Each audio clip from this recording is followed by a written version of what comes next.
ఓం శాంతి 24/7/2026 సాకార ఈశ్వరీయ మధుర మహావాక్యాలు.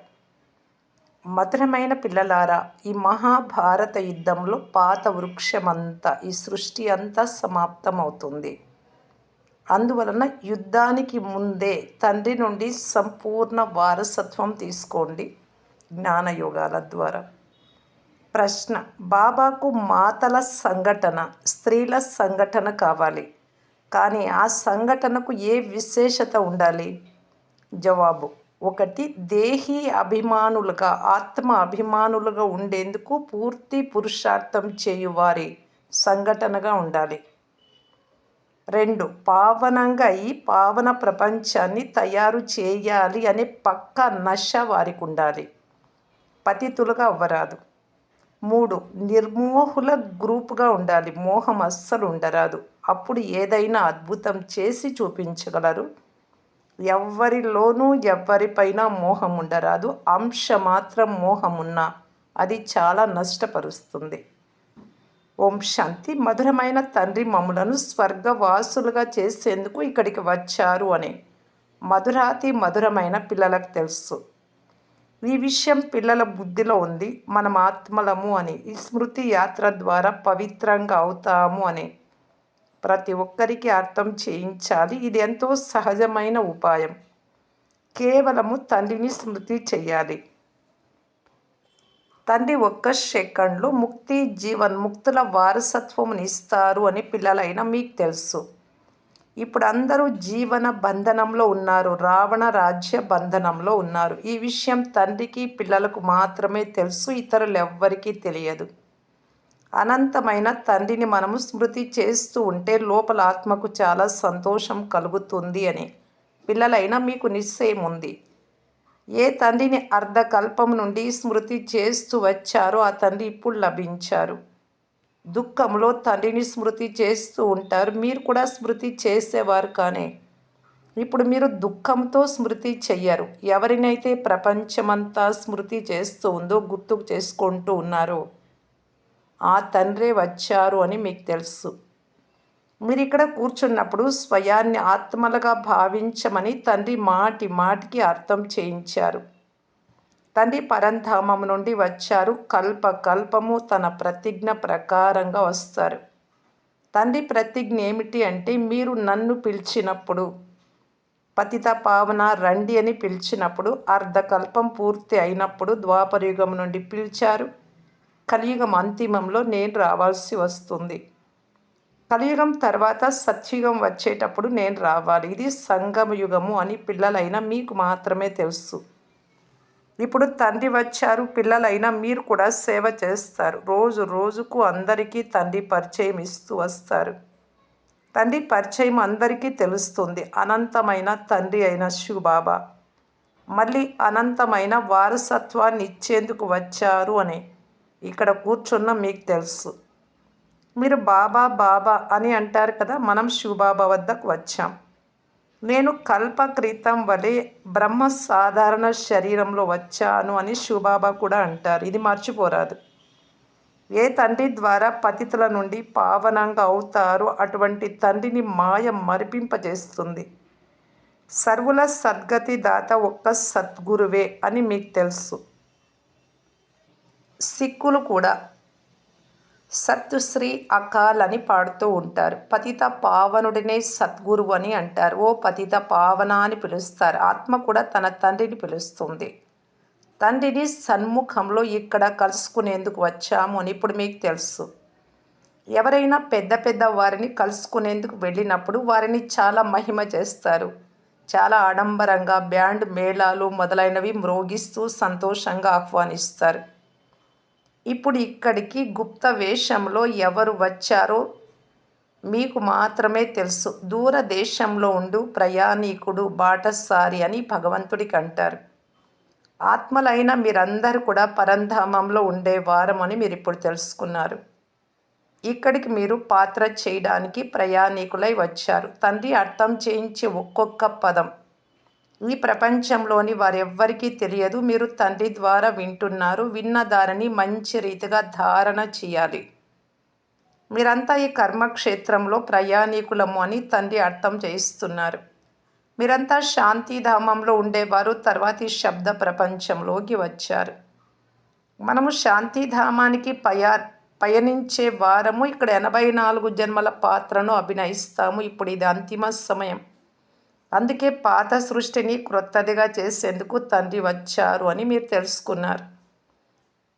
శివబాబా బ్రహ్మ ద్వారా నూతన ప్రపంచాన్ని స్థాపన చేస్తారు. చిత్రాలు కూడా స్పష్టంగా ఉన్నాయి. కృష్ణుడి ద్వారా, విష్ణువు ద్వారా స్థాపన చెయ్యరు. తండ్రి బ్రహ్మ ద్వారా స్వర్గాన్ని రచించేందుకే వస్తారు. తండ్రి సాధారణ శరీరంలో వచ్చారు. ఇది పతిత ప్రపంచం. ఇక్కడ ఒక్కరు కూడా పావనంగా లేరు. మొదటి నెంబర్లోని శ్రీ లక్ష్మీ నారాయణులే పతితులుగా అవుతారు. పావనంగా ఉండిన వారే పతితమైపోయారు. పూర్తి రాజ్య సహితంగా దేవీ దేవతా ధర్మంలో పావనంగా ఉన్న మీరే ఇప్పుడు శూద్ర ధర్మం వారిగా అయ్యామని మీకు తెలుసు. భలే అమెరికా మొదలైన దేశాలలో పెద్ద పెద్ద ధనవంతులు ఉంటారు, కానీ సత్యుగంతో పోలిస్తే అమెరికా లెక్కలోకే రాదు. ఇవన్నీ చివరిలో తయారయ్యాయి. ఇదంతా కూడా తాత్కాలిక ఆడంబరం, తప్పకుండా వినాశనం అవుతుంది. పిల్లలైనా మీకు చాలా గొప్ప నశ ఉండాలి. స్వర్గానికి అధికారులుగా చేసే తండ్రిని పిల్లలైన మీరు స్మృతి చెయ్యరు, మర్చిపోతారు. ఇది ఎంత ఆశ్చర్యం! మాయ స్మృతి చెయ్యనివ్వదు. పిల్లలైన మీరు బాబా మమ్ములను మాయ స్మృతి చెయ్యనివ్వడం లేదు అని అంటారు. అరే పిల్లలు, ఏ తండ్రి అయితే మిమ్మల్ని 21 జన్మలకు స్వర్గానికి అధికారులుగా చేస్తారో వారిని స్మృతి చెయ్యలేరా? ప్రజలు కూడా స్వర్గానికి అధికారులుగా అవుతారు కదా. అందరూ సుఖంగా ఉంటారు. ఇప్పుడు అందరూ దుఃఖంలో ఉన్నారు. ప్రధానమంత్రి, ప్రెసిడెంటు మొదలైన వారిని రాత్రింబవళ్ళు చింత వెంటాడుతూ ఉంటుంది. యుద్ధము మొదలైన వాటిలో ఎంతోమంది మరణిస్తూ ఉంటారు. మహాభారత యుద్ధం చాలా ప్రసిద్ధి చెందింది అని మీకు తెలుసు. కానీ ఆ యుద్ధంలో ఏం జరిగిందో ఎవరి బుద్ధిలోనూ లేదు. తండ్రి మీ బుద్ధిలో కూర్చోబెట్టారు. మహాభారత యుద్ధంలో అందరూ మరణించారు. మనుష్య సృష్టి ఎంతో పెద్దది. ఆత్మల వృక్షం కూడా ఉంది. మొదట వృక్షం క్రొత్తదిగా ఉన్నప్పుడు చిన్నదిగా ఉంటుంది, తర్వాత వృద్ధి చెందుతూ ఉంటుంది. మొదట దైవీ ధర్మం ఉన్నప్పుడు వృక్షం చాలా చిన్నదిగా ఉండేది అని, ఆది సనాతన దేవీ దేవతా ధర్మం ఉండేది అని మీకు తెలుసు. ఇప్పుడు ఎన్ని వెరైటీ ధర్మాలు ఉన్నాయి. ఈ మహాభారత యుద్ధం ద్వారా ఇవన్నీ నాశనం అవ్వనున్నాయి. అయితే ఈ జ్ఞానం ఎవ్వరిలోనూ లేదు. భలే ఇది అదే యుద్ధము అని అంటారు, కానీ ఈ యుద్ధము ద్వారా ఏం జరుగుతుందో ఎవ్వరికీ తెలియదు. ఇప్పుడు మీరు ప్రకాశంలో, వెలుగులో ఉన్నారు. వినాశనం జరుగుతుంది అని మీకు తెలుసు. అందువలన మహాభారత యుద్ధానికి ముందే, ఇప్పుడు రాబోయేటటువంటి 3వ ప్రపంచ యుద్ధానికి ముందే మీ వారసత్వాన్ని తండ్రి నుండి పూర్తిగా తీసుకోండి. విషయం చాలా సహజమైనది. పవిత్రమవ్వండి, తండ్రిని స్మృతి చెయ్యండి. చాలామంది పిల్లలపై అత్యాచారాలు జరుగుతాయి. ఒకరినొకరు రక్షించుకునేందుకు మాతల సంఘటన కావాలి, స్త్రీల గ్రూప్ కావాలి. కనుక మీరు దేహి అభిమానులుగా తప్పకుండా తయారవ్వాల్సి ఉంటుంది. మనం తప్పకుండా పావనంగా అవ్వాలి అని పక్కా నశ ఉండాలి. ఈ నశలో ఉన్నవారే అర్థం చేయించగలరు. మనము తండ్రిని స్మృతి చేయాలి, పవిత్రంగా అవ్వాలి, మనము స్వదర్శన చక్రధారులము అనే నశ ఉండాలి.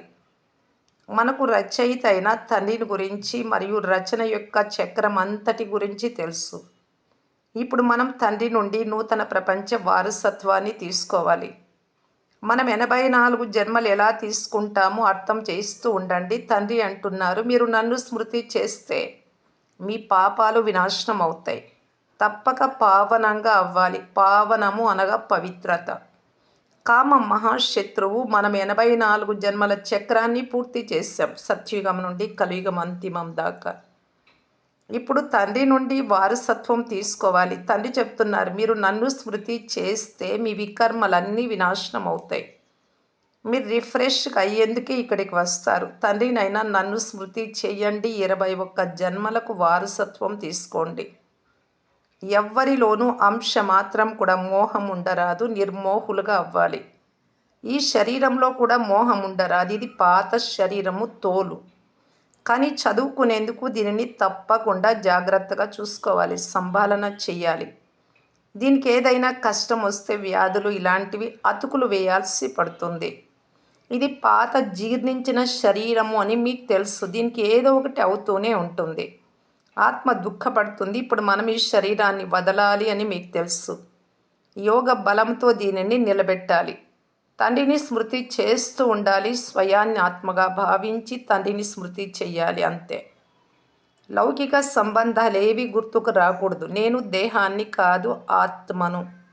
తండ్రి అంటున్నారు, నేను ఆత్మలైన మీకు వారసత్వంనిచ్చేందుకు వచ్చాను. ఆత్మ పవిత్రమైనప్పుడు శరీరం కూడా మంచిది లభిస్తుంది. ఇప్పుడు ఆత్మలైన మనం పవిత్రంగా అవ్వాలి అని మీకు తెలుసు. మనం పావనంగా ఉన్నప్పుడు ఈ లక్ష్మీనారాయణుల వలె ఉండేవారు. ఈ లక్ష్మీనారాయణులు 84 జన్మలు తీసుకున్నారు. సూర్యవంశం వారందరూ 84 జన్మలు తీసుకున్నారు. చంద్రవంశీలకు 84 జన్మలని అనరు. ఎవరు సూర్యవంశంలో మొదట దాసీలుగా అవుతారో వారికి త్రేతాయుగంలో ఏదో కొంత పదవి లభిస్తుంది. వారికి 84 జన్మలు ఉంటాయి. రాజు, రాణి, ప్రజలు, దాసీలు మొదలైన వారంతా ఎవరైతే సూర్యవంశంలో వస్తారో వారు 84 జన్మలు తీసుకుంటారు. ఈ విధంగా మీతో మీరు మాట్లాడుకోవాలి. మనం 84 జన్మలు ఎలా తీసుకుంటాము అని విచార సాగరం మథనం చేయాలి. సాధ్యమైనంత ఎక్కువగా తండ్రిని, స్వర్గ వారసత్వాన్ని స్మృతి చేస్తూ ఉండండి. నడుస్తూ తిరుగుతూ మనము తండ్రి పిల్లలము అని భావించండి. ఎవరైనా లభిస్తే వారికి తండ్రి పరిచయం ఇవ్వాలి. ఈ మొత్తము జ్ఞానమంతా ఈ చిత్రాలలో ఉంది. అంతా అర్థం చేయించాలి.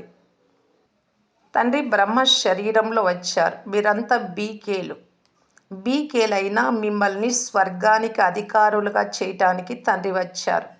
సర్వాత్మల తండ్రి ఒక్కరే. మీరు బ్రహ్మ కుమారీలు. మీ కార్డులు కూడా చూపించండి. ఎక్కడైనా ఆఫీసులో మొదలైన స్థానాలలో మీ కార్డులు ఇవ్వవచ్చు. కానీ బీకేలు ఎవరో వారికి అర్థం కాదు. బ్రహ్మకుమారీలు అంటే అనేక విధాలైన విఘ్నాలు వస్తాయి. ప్రభుత్వానికి కూడా ఇది మా కుటుంబము అని తెలపండి. తాత, శివబాబా, బ్రహ్మ తండ్రి ఉన్నారు. దాదా ద్వారా, బ్రహ్మ ద్వారా మీరు వారసత్వాన్ని తీసుకుంటూ ఉన్నారు. ఇది గుర్తుంచుకొని సంతోషంగా ఉండండి. ఆస్తి ఏమో తాతది, శివబాబాది. తాత ఆస్తిపై పౌత్రులకు, మనవళ్లకు హక్కు ఉంటుంది. భాగాలు పంచుకుంటారు లౌకికంలో కూడా. శివబాబా నుండి బ్రహ్మ ద్వారా వారసత్వం తీసుకుంటాము అని మీకు కూడా తెలుసు. ఇది గుర్తుండాలి. చదవాలి, చదివించాలి. పిల్లలను పోషించడము తండ్రి కర్తవ్యం. కుమారీలు పెద్దవారైనంత వరకు తండ్రి వారిని సంభాలన చేయాలి. పిల్లల కర్తవ్యం చదువుకోవడం. తమ స్వంత కాళ్ళపై నిలబడేందుకు చదువుకుంటారు. ఇక్కడ తండ్రి మనల్ని 21 జన్మలకు చదివిస్తున్నారు అని మీకు తెలుసు. తర్వాత మీ కాళ్ళపై మీరు నిలబడతారు. ఎంత చదువుకుంటారో అంత ఉన్నతమైన పదవిని పొందుతారు. మీరు ఇక్కడకు శ్రీ లక్ష్మి లేక శ్రీ నారాయణగా అయ్యేందుకు వచ్చాము అని మీరే స్వయంగా చెప్తారు. ఇది సత్యనారాయణ కథ కదా. ఈ లక్ష్మీనారాయణులు 84 జన్మలు ఎలా తీసుకుంటారో ఎవ్వరికీ తెలియదు. రాధాదేవి భక్తులైతే ఎక్కడ చూసినా రాధనే రాధ అని అంటారు. ఎక్కడ చూసినా రాధనే రాధ. కృష్ణుడే కృష్ణుడు అని కృష్ణ భక్తులు అంటారు. శివుడి భక్తులు ఎటు చూసినా శివుడే శివుడు అంటారు. కలగా పులగం చేసేసారు. ఈశ్వరుడు, రాధ, కృష్ణుడు అందరినీ సర్వవ్యాపిగా అంతటా ఉన్నారు అనేసారు. మీరంతా ఈశ్వరుడి రూపాలు, భగవంతుడి రూపాలన్నీ ధరించాడు అని అంటారు. ఎక్కడ చూసినా భగవంతుణ్ణి. మీరు పూర్తిగా తెలివిహీనులుగా అయిపోయారు. ఇది వికారి పతిత ప్రపంచం. సత్యుగం నిర్వికారి పావన ప్రపంచం. నిర్వికార పావన ప్రపంచం అంటే స్వర్గం. అక్కడ పిల్లలు ఉన్నారు కదా. పిల్లలు ఎలా జన్మిస్తారు? పవిత్రంగా ఉంటే అని అడుగుతారు. ఈ ప్రశ్న తప్పక అడుగుతారు. పిల్లలు జన్మించకపోతే సృష్టి ఎలా వృద్ధి అవుతుంది? ప్రతి సంవత్సరము జనాభా లెక్కలు తీసి ఇంతమంది జనాభా పెరిగారు అని చెప్తారు. ఎంతమంది మరణించారో తెలిపించరు. పిల్లలు మొదట తమ స్వంత కళ్యాణం చేసుకోవాలి.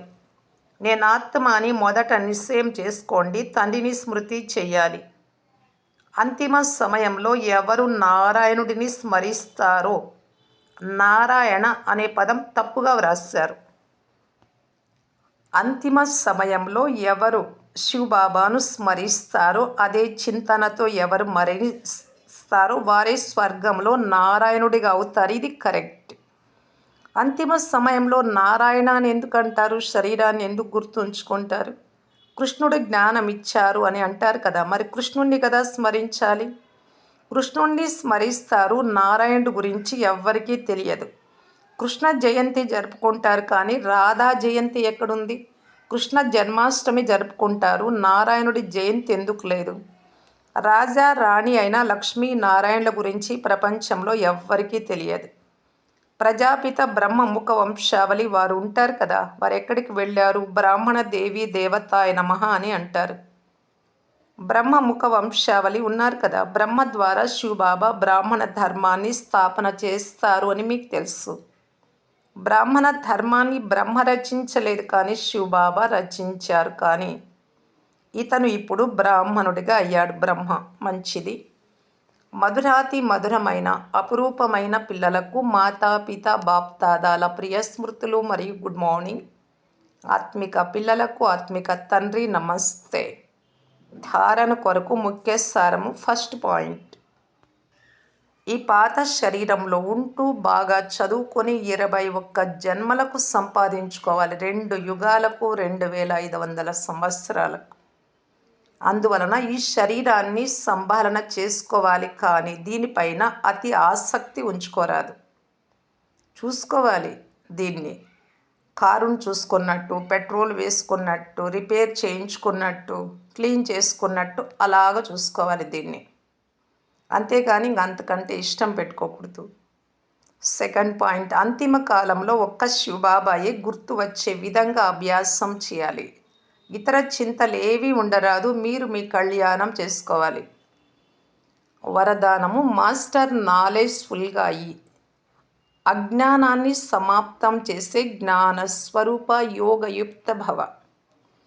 మాస్టర్ నాలెడ్జ్ఫుల్గా అయ్యే వారిలో ఏ విధమైన అజ్ఞానము ఉండదు.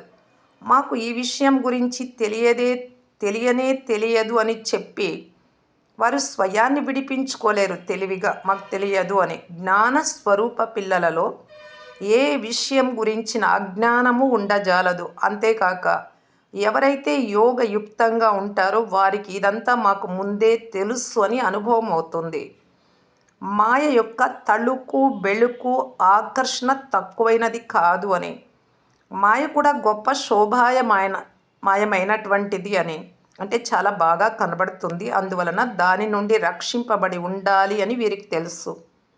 ఎవరైతే మాయ యొక్క అన్ని రూపాల గురించిన జ్ఞానాన్ని అర్థం చేసుకున్నారో అలాంటి వారు ఓడిపోవడం అసంభవం మాయతో.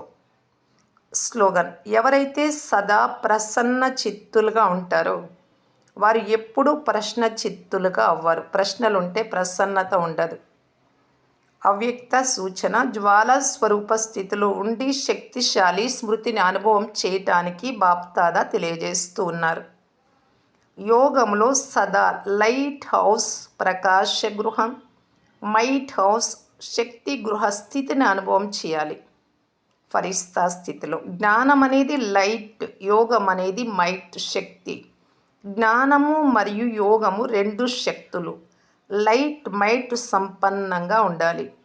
వీరిని మాస్టర్ సర్వశక్తివంతులు అని అంటారు.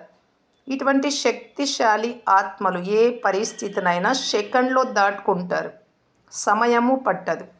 ఓం శాంతి.